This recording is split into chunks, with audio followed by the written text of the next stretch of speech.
This Bhakti Shatak is written by Jagadguru Shri Kripaluji Maharaj. It contains 100. Shatak means a collection of 100 of something. So it has 100 dohas explaining the greatness of bhakti.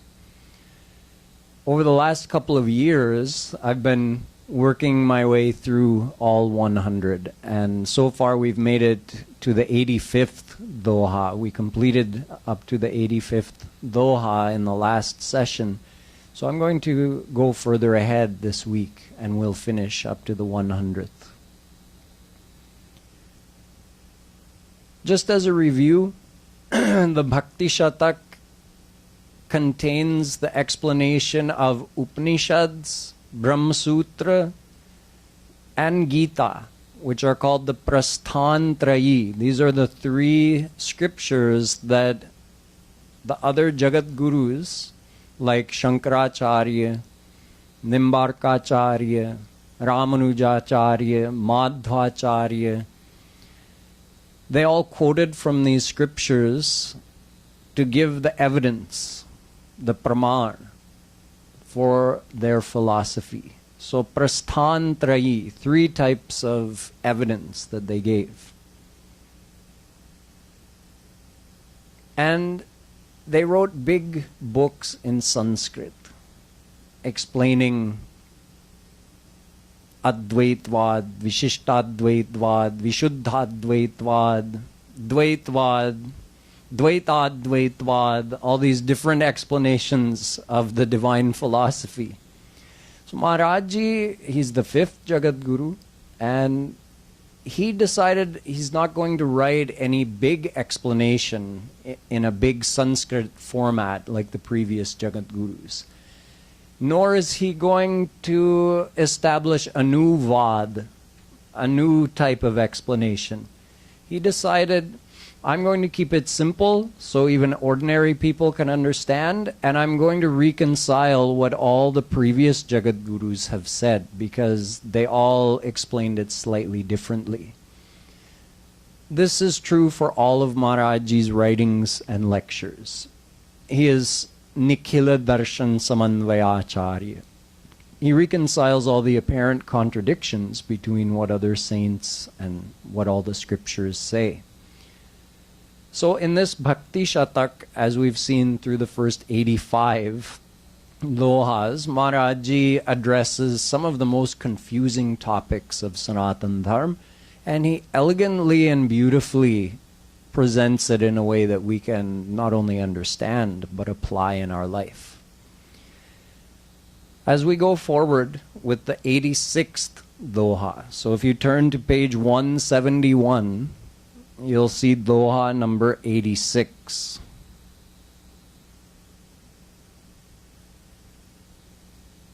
This is where we're going to start today. So we'll do a little bit of chanting first, and then I'll come back around and explain the meaning of this doha, and we'll do a few today. The last 10 or so of these dohas are all about the leelas of Shri Krishna. And leading up to that, we've got 3 or 4 which explain philosophy and our relationship with Shri Krishna. So we'll get started singing doha number 86.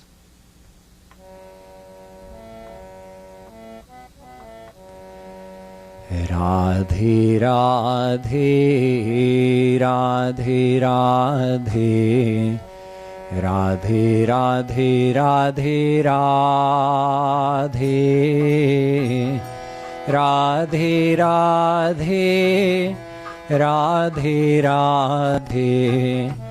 Radhe Radhe Radhe Radhe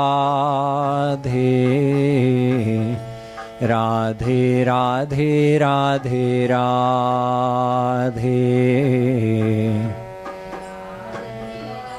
Hey Radhe